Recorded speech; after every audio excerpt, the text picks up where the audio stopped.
धन्यवाद सभापति जी।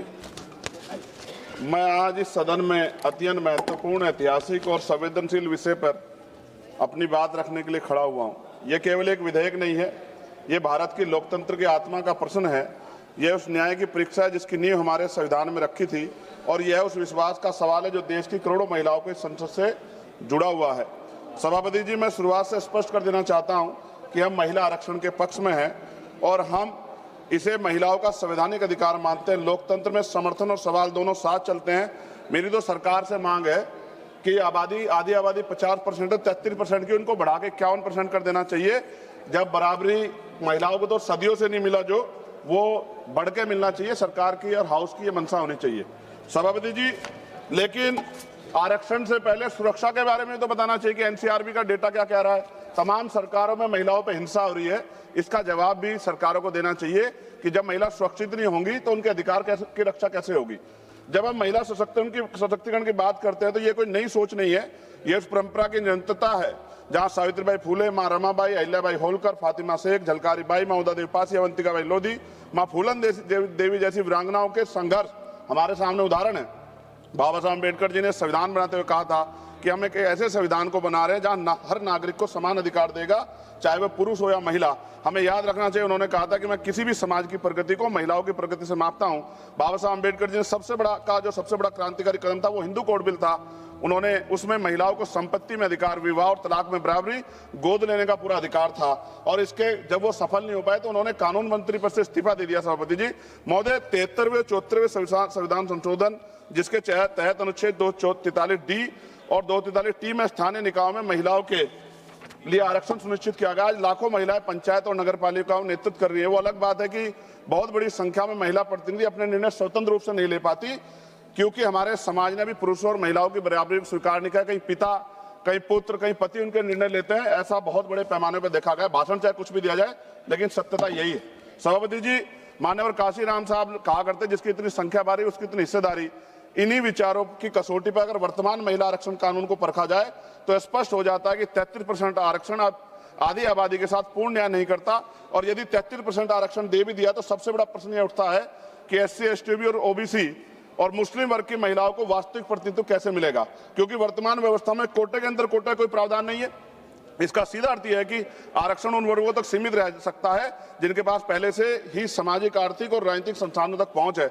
ऐसे में दलित, आदिवासी, पिछड़े और मुस्लिम वर्ग की महिलाओं जो सबसे अधिक वंचित है वो हाशिए पर रह जाएंगी, फिर से प्रतिनिधित्व से बाहर रह जाएंगी। ये न केवल महिलाओं के अधिकारों के साथ अन्याय है बल्कि सामाजिक न्याय की अवधारणा के भी खिलाफ है। आज जरूरत है केवल आरक्षण देने की नहीं बल्कि न्यायपूर्ण और समावेशी आरक्षण सुनिश्चित करने की है।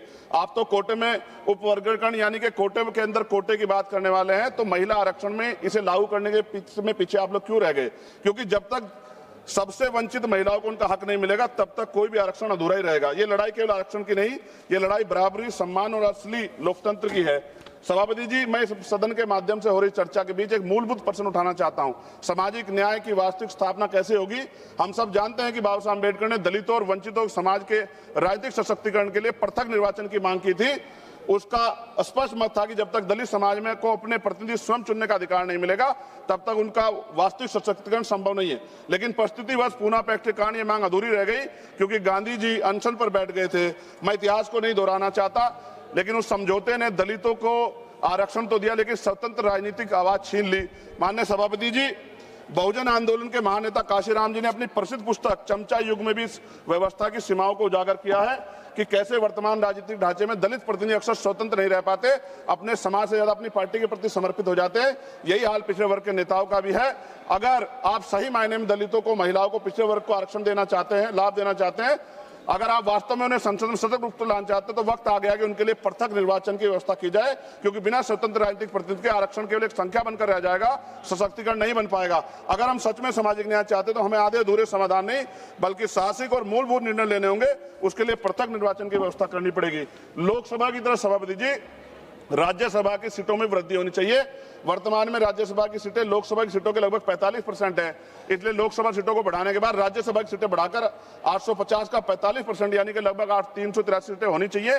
सरकार ने अगली जनगणना में, जब गृह मंत्री बोल रहे थे, उन्होंने कहा था कि जातिगत जनगणना कराएंगे, वादा किया था। अगली जनगणना में SC, ST, OBC की जनगणना कि जनसंख्या की गणना के बाद अब समय आ गया है कि राज्यसभा, विधानसभा, विधान परिषद में भी SC ST की तरह OBC वर्ग के लोगों को जनसंख्या के अनुपात में आरक्षण दिया जाना चाहिए, जहां जहां भी अब तक लागू नहीं है। और पिछड़ी और अति पिछड़ी जातियों को भी लोकसभा और विधानसभा में आरक्षण की व्यवस्था हो, जैसे SC ST के लोगों को है।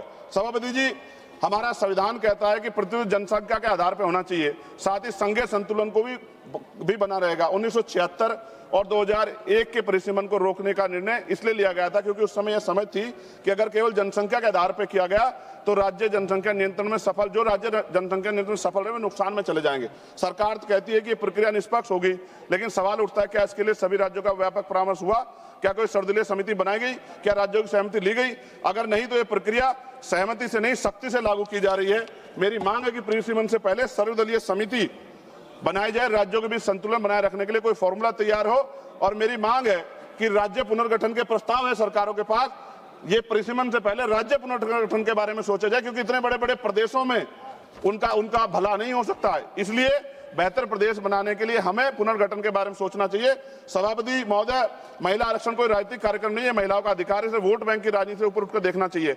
और अखिलेश जी, सभापति जी खत्म करते हुए, अखिलेश जी यहाँ बैठे हुए हैं, मैं उनसे भी आग्रह करूंगा, राजनीति में one vote one man one vote one value के सिद्धांत पर लोकतंत्र टिका हुआ है। आप देखिए कि दिल्ली की आबादी क्या है और उनको मिल क्या रहा है। हम साउथ के प्रदेशों की चिंता करते हैं, लेकिन क्या ये जो हमारा प्रदेश है, उत्तर भारत है, क्या इधर नहीं देखना चाहिए? अगर हम लोग करीब से देखेंगे अखिलेश जी, तो 2011 की जनगणना के अनुसार ये समझिए कि उत्तर प्रदेश की आबादी 20 करोड़ थी उस समय, और 20 करोड़ का मतलब हमें आज 140 सीटें मिलनी चाहिए। राजस्थान के साथ भी छल हो रहा है, मध्य प्रदेश के साथ भी, बिहार छत्तीसगढ़ के साथ भी, हरियाणा के साथ भी, पंजाब के साथ भी। मेरी ये मांग है कि हम राजनीतिक भाईचारा निभाते हुए ये ना भूल जाए कि हमारे प्रदेशों के क्या हाल है। आप समझ के देखिए, एक MP कितने क्षेत्रों को कवर कर सकता है? इतनी बड़ी बड़ी लोकसभाएं बनी है। तो ये आज आवश्यकता है कि हम उत्तर का भी ध्यान रखें, हम लोग नॉर्थ का भी ध्यान रखें, और ऐसा कॉमन मिनिमम प्रोग्राम बनाए जिसमें उत्तर प्रदेश का जो 20 सीटों का नुकसान हो रहा है, अगर ये लागू हो जाएगा तो भी वो 20 सीटों का नुकसान की भरपाई कैसे होगी, इसके बारे में ध्यान रखते हुए